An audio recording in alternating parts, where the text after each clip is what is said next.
Monsieur, merci d'avoir pris le rendez-vous de l'information sur Eden TV. Adijatou Hassan Zanouvi est la nouvelle dirigeante de la douane béninoise. Elle a été nommée hier par arrêté ministériel. On en parle en début d'édition. Et puis, suite à la fusion entre l'Office de radiodiffusion et de télévision du Bénin et du Centre multimédia des adolescents et des jeunes du Bénin, quelle lecture fait les acteurs des médias? Vous entendrez quelques-uns dans ce journal. Et puis, les premières évacuations des citoyens russes de la bande de Gaza vers l'Égypte ont eu lieu hier.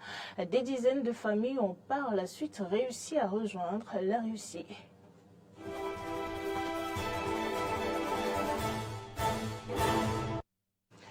Merci d'avoir pris le rendez-vous par arrêté du ministre d'État en charge de l'économie et des finances en date du 13 novembre 2023. Adijatou Hassan Zanouvi est nommée directrice générale par intérim de la douane béninoise, cumulativement avec ses fonctions actuelles.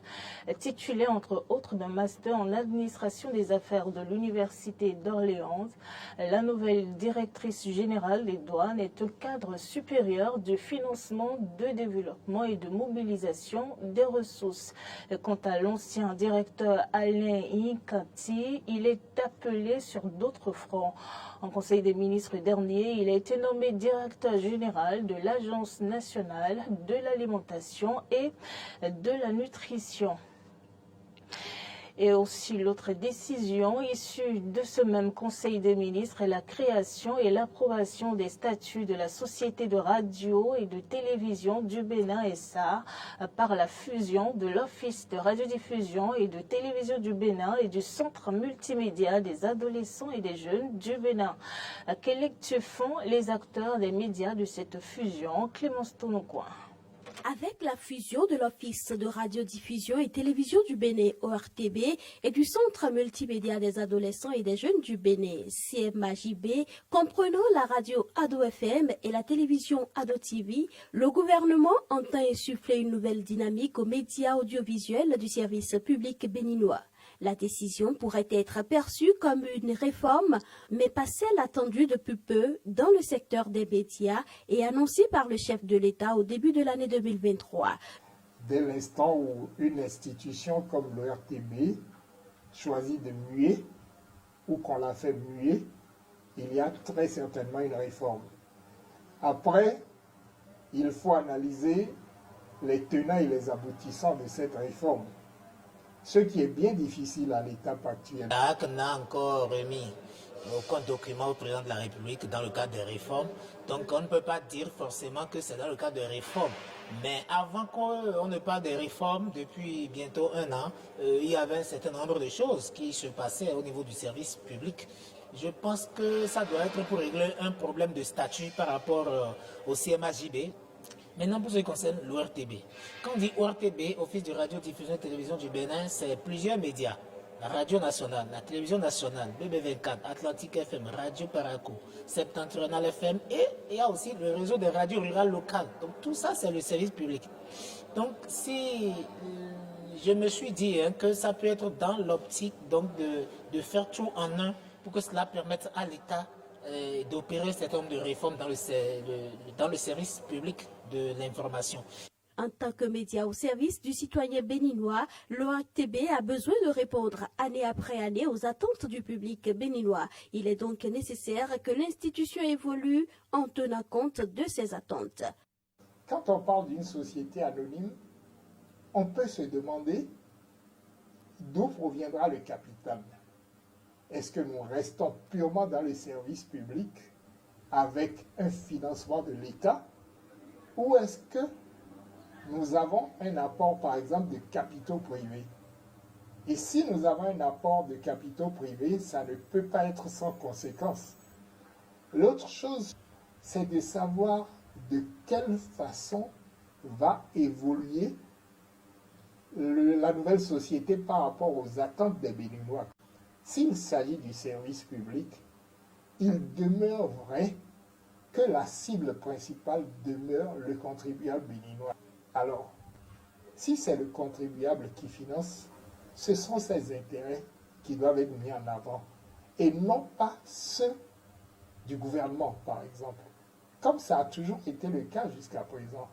Et voilà pourquoi, pour moi, qu'on donne la forme de société, qu'on continue à être office ou tout ce qu'on veut, le plus important, c'est de définir exactement quelle sera la mission du média en question. Tant qu'on n'a pas réglé cette question-là, en vérité, on se paye de mots, on fait semblant, mais on ne destine plus les médias en question à leur mission véritable. Alors, dans le même sens, Michel Aonon mettra l'accent sur deux aspects, le commercial et la gestion des ressources humaines. Il y a l'aspect commercial, il y a l'aspect de la gestion des ressources humaines. Mais pour ce qui concerne l'aspect commercial, lorsqu'on dit société SA, c'est purement commercial. Et moi, la question que je me pose, c'est que les médias du service public n'ont pas forcément vocation à générer du bénéfice à l'État. En dehors de ça, je pense que si ce que le gouvernement vient de faire va permettre d'équiper la SRTB de manière à ce que, non seulement d'équiper en matériel audiovisuel, mais de faire en sorte que, dans le cadre de la gestion des ressources humaines aussi, qu'il y ait un recrutement de personnel pour renforcer le capital humain qui est là et que la formation accompagne et pour faire du service public un service qui soit non seulement accessible aux derniers des citoyens parce que c'est le public, mais que cela puisse, je vais dire, que cela puisse agir aussi sur la grille des programmes, sur la ligne éditoriale, de manière à ce que cela soit plus attractif. Si c'est fait dans le cadre de la réforme, ça va être bénéfique pour les téléspectateurs, les auditeurs et tous ceux qui interviennent dans la chaîne de production au niveau de l'office. Le gouvernement a décidé de mettre un terme à l'insécurité permanente une fois la nuit tombée sur nos routes. Les axes concernés sont ceux de Godomé-Ouida, Godomé-Abomey-Calavi et Carrefour-Le Bélier, poste de péage d'Ekbé. Une initiative très appréciée par des Béninois. C'est un reportage de Carole Olay. Assurant confort et sécurité, joindre l'utile à l'agréable. C'est en ces termes que peut se résumer la décision du gouvernement visant à réhabiliter l'éclairage public sur les 3 axes routiers, principale voie d'accès à Cotonou, ville vitrine du Bénin. Les lampadaires solaires ou filières entièrement hors d'usage seront bientôt réhabilités sur les tronçons Godomé-Ouida, Godomé-Abomey-Calavi, Carrefour-Le Bélier, poste de péage d'Ekbé.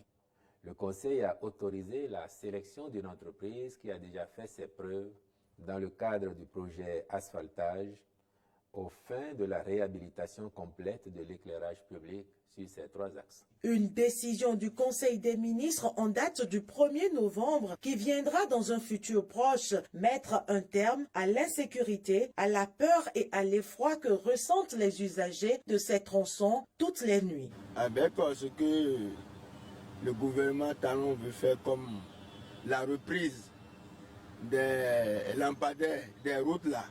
Vraiment ça là, il est à féliciter. Parce qu'on est trop embêté la nuit. La nuit, on est trop embêté. Moi, j'habite à Kpaou.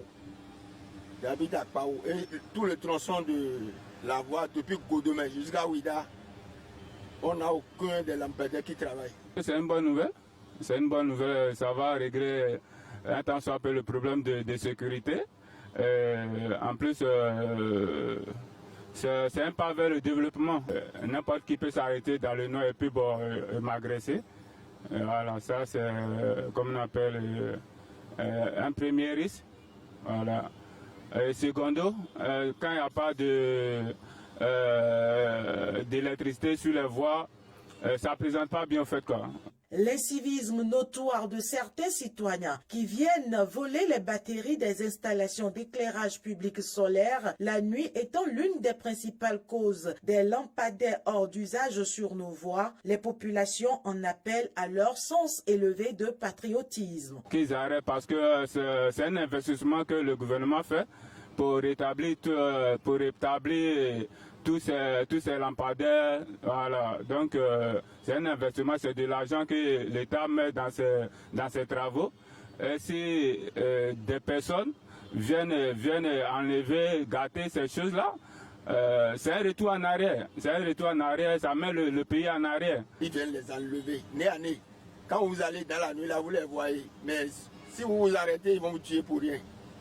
Donc franchement, s'ils peuvent nous faire quelque chose qui ne pourra plus permettre à ceux-là de voler les batteries, nous connaître des ennuis là, et nous causer encore des ennuis là, vraiment ça va beaucoup nous soulager. Il faudrait qu'ils placent des trucs sans batterie pour ne plus permettre à ceux-là de venir nous causer ces torts-là. Les principales routes de Cotonou éclairées la nuit tombée, c'est retrouver une ville plus belle et plus attrayante, assurant confort et sécurité aux Béninois.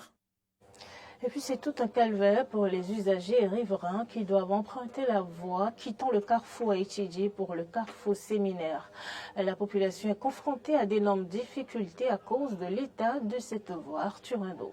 C'est une situation difficile que vivent au quotidien les riverains et usagers qui doivent emprunter la voie quittant le carrefour Haïtidi pour Djadio ou Parana.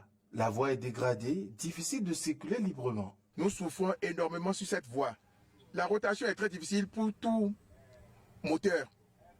Tout engin motorisé a du mal à avancer. On avance en première vitesse et en deuxième vitesse. En première et en deuxième vitesse. On ne peut même pas aller à la troisième vitesse. Alors, il faut changer de vitesse pour évoluer dans la rotation du véhicule. Dommage, on n'arrive pas. Pourquoi? Il a trop de nids de poules. De l'eau par-ci, par-là, des crevasses par-ci, par-là, qui parfois même déséquilibrent le véhicule au niveau des amortisseurs. Et vous entendez la carrosserie souffrir de cela. Pitié, au fond là-bas, avant d'atteindre le carrefour Parana, il a, on dirait, un lac. Un lac totalement très difficile à traverser en saison pluvieuse. La voie est impraticable. Parce que sur la voie, il y a pas, cette voie ne nous permet pas de circuler et faire nos activités à chaque fois. Dans 5 ans, on vient une seule fois racler la voie. Et après 5 ans après, on revient. Ça ne nous permet pas de faire nos activités, aller-retour. Si tu passes sur la voie jusqu'au soir, tu te couches, tu as senti qu'il y a des malaises en toi. C'est difficilement pour nous de passer, surtout au moment pluvieux. Quand il pleut, après la pluie, il y a trop de l'eau qui nous dérange, qui secoue au niveau de la voie, donc qui nous dérange de passer. Et il y a des trous, petits partout. Si on passe, bon, c'est difficilement pour nous qui gardent les véhicules. N'étant pas fatigué, la population appelle une fois encore les autorités au secours. Nous prions l'État de nous aider beaucoup, de nous réparer la voie pour que ça soit facile, que ça soit facile pour nous de passer. Les responsables à divers niveaux, nous sommes à genoux. Nous implorons votre pitié, votre assistance. On souhaiterait que vous pensiez un peu à nous qui sommes dans les riverains de cette voie, pour nous permettre de souffler un peu et de revenir un peu économiquement dans nos poches. Parce que le véhicule se gâte, notre santé prend un coup, il faut acheter des médicaments, il faut réparer les véhicules. Tout cela, ça arrière le développement du pays. J'arrive au service en retard, que voulez-vous? C'est parce que ma santé a pris un coup sur la voie. La voie même n'est pas porteuse de bonheur dans ce cas. Donc, nous vous invitons. Vous êtes nos responsables. Vous êtes là pour nous servir, pour nous aider à mieux vivre. Pensez à nous. Si le maire nous-mêmes pouvait se déplacer, venir voir la voie là, ça nous fera plaisir. Il n'est qu'à se lever, c'est pas rester là-bas. Et non, il doit se lever, venir voir ce qui se passe sur le terrain. Et par là, s'il pouvait nous aider à reconstruire la voie, ça nous fera plaisir. Comme cet axe, plusieurs autres également sont à réparer à Boumé-Calavi afin de permettre la libre circulation de la population. Et puis avec nos confrères de RT, nous verrons les premières évacuations des citoyens russes de la bande de Gaza. Tout à fait, nous nous trouvons dans l'aéroport de Domodedovo, l'aéroport de la région de Moscou, où nous attendons pour l'instant le premier avion du ministère russe des situations d'urgence qui doit atterrir très bientôt ici. À bord, donc, il y a 70 personnes russes, les citoyens qui ont été évacués de la bande de Gaza. Leur trajet n'a pas été facile, donc d'abord ils ont dû traverser le poste frontière de Rafah, c'est le point entre l'Égypte et la bande de Gaza, puis ils ont dû passer quelque temps en Égypte où le ministère russe des situations d'urgence a organisé l'état-major opérationnel. Tous les évacués citoyens de la Russie ont reçu une aide médicale et une aide psychologique ainsi qu'une aide administrative sur l'enregistrement des documents. Et vous pouvez écouter en ce moment les premières impressions des citoyens russes après qu'ils ont traversé le poste frontière de Rafah. Nous sommes enfin en Égypte. Merci beaucoup à tous, au ministère russe des situations d'urgence, à toute l'équipe, à l'ambassade, au président russe de nous avoir sauvés. Nous sommes des citoyens russes et nous nous trouvons enfin sur le territoire égyptien. Notre ministère des situations d'urgence est venu heureusement à notre rencontre. Merci beaucoup. Ils ont pris notre tension, ils nous ont donné à manger, à boire, ils ont rassemblé nos documents. Merci à tous ceux qui ont contribué. La situation en Palestine est vraiment très difficile. Le chef de l'opération, Daniel Martinov, qui est également le conseiller du ministre russe des situations d'urgence, a raconté les détails de la première évacuation des citoyens russes de la bande de Gaza. Afin de procéder à l'évacuation d'aujourd'hui, un travail colossal et acharné a été réalisé. Nous sommes ici depuis plus d'une semaine et chaque jour, nous avons tenu un grand nombre de négociations, rencontré les autorités locales, les représentants de la défense civile, du ministère de l'Intérieur, coopéré étroitement avec nos ambassades en Égypte, en Israël et en Palestine. Nous avons également coopéré étroitement avec le Hamas afin d'accélérer au maximum le processus d'évacuation.